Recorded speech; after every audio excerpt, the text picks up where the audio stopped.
নমস্কার বন্ধুরা, তিন দিদির হেসেলে আরেকটা নতুন এপিসোডে সবাইকে স্বাগত জানাই। আজকে আমাদের রান্না শুরু করার আগে একটা বিশেষ কথা আপনাদের বলতে চাই। কথা বলতে আসলে আমি আপনাদের আন্তরিকভাবে ধন্যবাদ জানাতে চাই, কারণ আমাদের এই নতুন চ্যানেল গতকালই 1000 ভিউজ কমপ্লিট করেছে। এই আমাদের পাশে থাকার জন্য আপনাদের সবাইকে আমি অসংখ্য ধন্যবাদ জানাই। এবং তার সঙ্গে এটাই অনুরোধ যে যারা যারা আমাদের ভিডিওগুলো দেখছেন তাদের মধ্যে অনেকেই কিন্তু চ্যানেলটা সাবস্ক্রাইব করেননি। আমি সবাইকে অনুরোধ করছি, প্লিজ চ্যানেলটা সাবস্ক্রাইব করুন।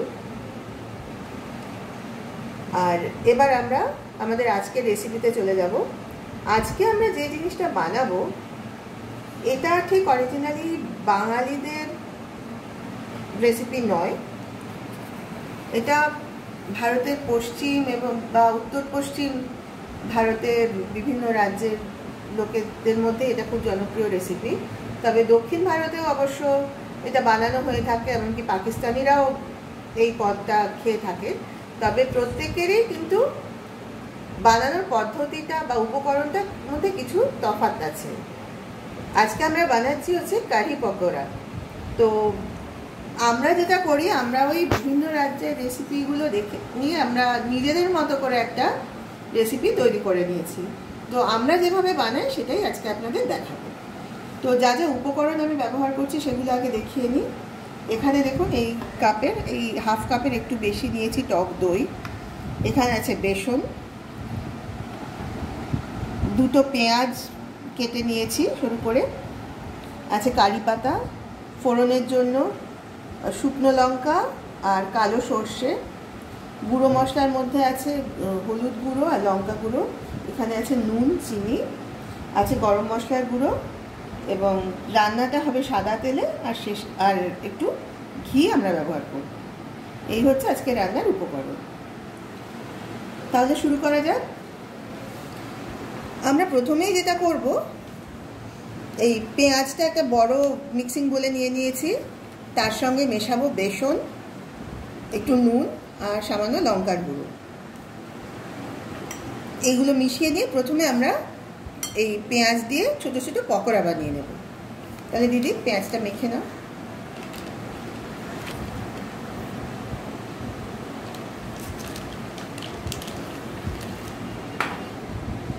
আচ্ছা, এবার এই বেসন আর পেঁয়াজের মাখাটার মধ্যে দিয়ে দিলাম পরিমাণ মতো নুন আর দেব সামান্য শুকনো লঙ্কার গুঁড়ো।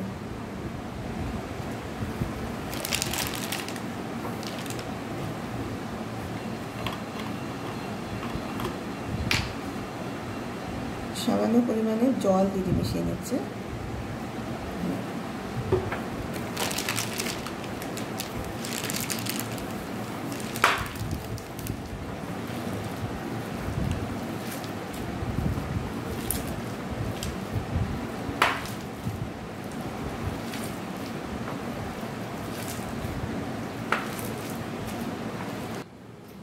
গ্যাস জেলে গ্যাসের ওপর একটা কড়াই বসিয়ে দিয়েছি আমরা। কড়াইয়ের মধ্যে দিয়ে দেওয়া হয়েছে কিছুটা পরিমাণ সাদা তেল। এবার তেলটা গরম হয়ে গেলে আমরা পেঁয়াজের পকোড়াগুলো প্রথমে ভেজে নেব। তেলটা মোটামুটি গরম হয়ে গেছে। এবার একটা একটা করে পেঁয়াজের পকোড়া দিদি তেলের মধ্যে ছেড়ে দিচ্ছে।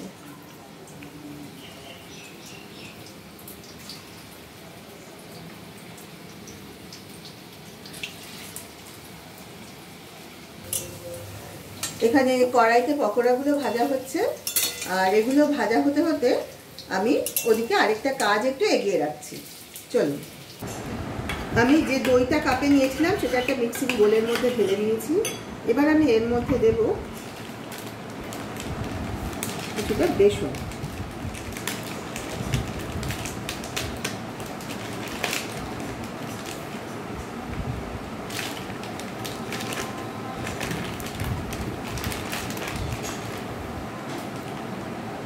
এই ছোট চামচে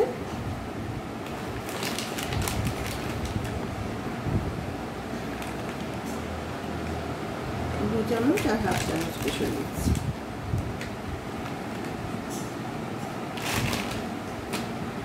বেসনটা দিয়ে দিয়েছি। এবার দই আর বেসনটা খুব ভালোভাবে একসঙ্গে মিশিয়ে নিতে হবে।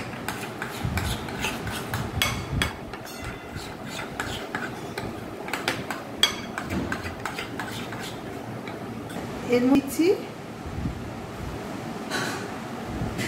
1 চামচ নুন আর দিচ্ছি ওই 1 চামচের একটু কম পরিমাণ চিনি, আর দেব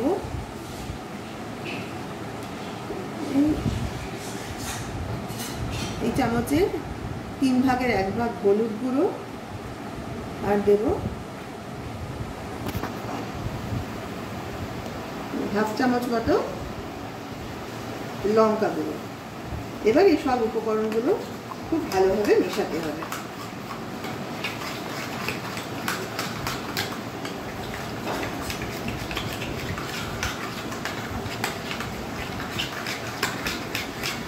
এবার এর মধ্যে মেশাবো জল,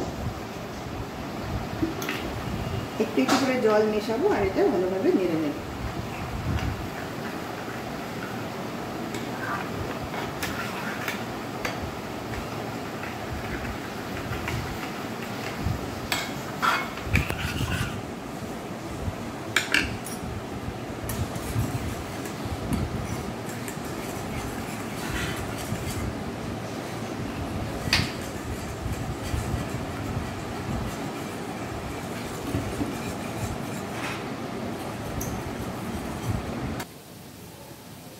পকোড়াটা ভাজা হয়ে গেছে, এবার আমি তুলে নিচ্ছি।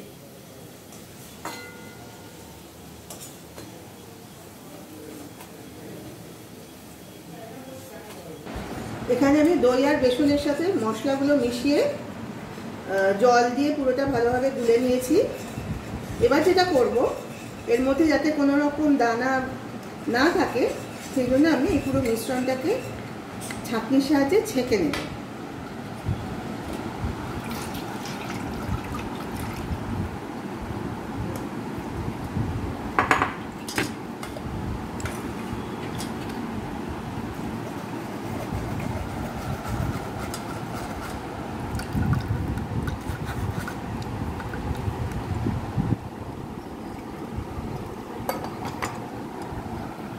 আর একটু জল, নুন মিষ্টিটা আমরা পরে একবার দেখে নেব, যদি দরকার হয় তাহলে মিশিয়ে দেওয়া যাবে। পকোড়াটা তুলে নেওয়ার পরে আমরা কড়াইয়ের তেলটা একটু কমিয়ে নিয়েছি,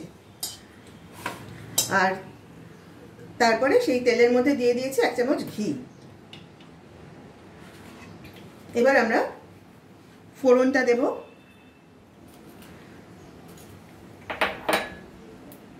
প্রথমে ফোড়নে দেওয়া হবে শুকনো লঙ্কা আর কালো সর্ষে।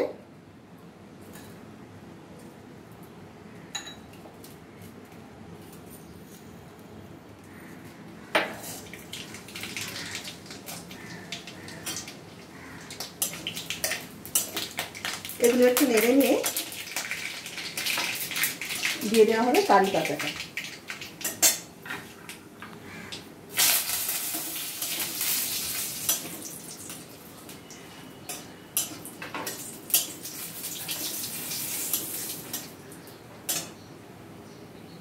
এবার ওই দই আর বেসনের যে মিশ্রণটা সেটা কড়াইতে দিয়ে দেওয়া হলো।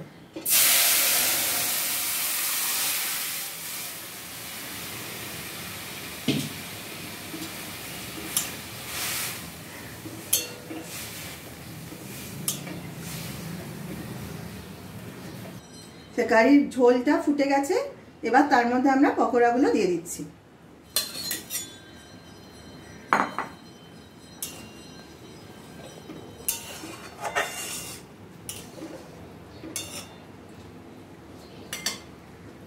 আমি এর মধ্যে নুন মিষ্টিটা দেখে নিয়েছি, আপনারা একটু দেখে নেবেন, যদি দরকার মনে হয় তাহলে একটু মিশিয়ে নেবেন।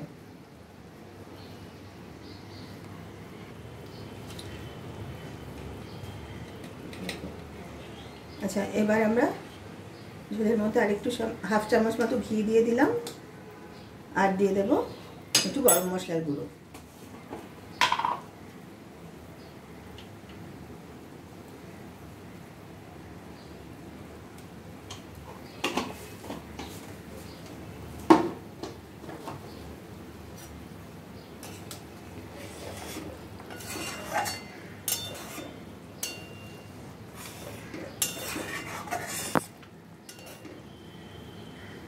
তাহলে রেডি হয়ে গেছে আমাদের আজকের রেসিপি কারি পকোড়া।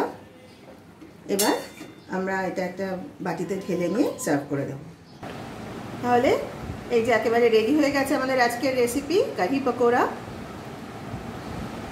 এই গরমে কিন্তু এই দই দিয়ে তৈরি এই রেসিপিটা খুবই একটা মানে স্বাস্থ্যকর পদ। এখন যদিও বাঙালিদের কাছে ওই কারিটা যথেষ্ট একটা মানে জনপ্রিয় পদ হয়ে গেছে। আমি জানি না কে কিভাবে এটা বানান, কারণ আগেই বলেছি কারি বানানোর বিভিন্ন রকমের পদ্ধতি আছে। আমরা যেভাবে বানাই সেটা আপনাদের সাথে শেয়ার করলাম। এবার আপনারা কে কিভাবে বানান সেটাও যদি আমাদের সাথে শেয়ার করেন তাহলে কিন্তু আমরাই আরও অনেকটা সমৃদ্ধ হব। আর আমাদের এই পদ্ধতিতেও আপনারা প্লিজ একবার বানিয়ে টেস্ট করে দেখবেন, আর কেমন লাগলো সেটা কিন্তু অবশ্যই আপনাদের কমেন্ট করে জানাবেন। আর ভিডিওটা ভালো লাগলে অবশ্যই একটা লাইক দেবেন আর শেয়ার করবেন আপনাদের পরিচিত সকলের সঙ্গে। আর আবার আমি সকলকে অনুরোধ করছি, প্লিজ যারা ভিডিওটা দেখছেন তারা প্লিজ আমাদের চ্যানেলটাকে সাবস্ক্রাইব করুন। আজ তাহলে এই পর্যন্তই। ও আরেকটা কথা বলে রাখি, যারা ফেসবুক থেকে আমাদের ভিডিও দেখছেন তারা প্লিজ পেজটাকে ফলো করবেন।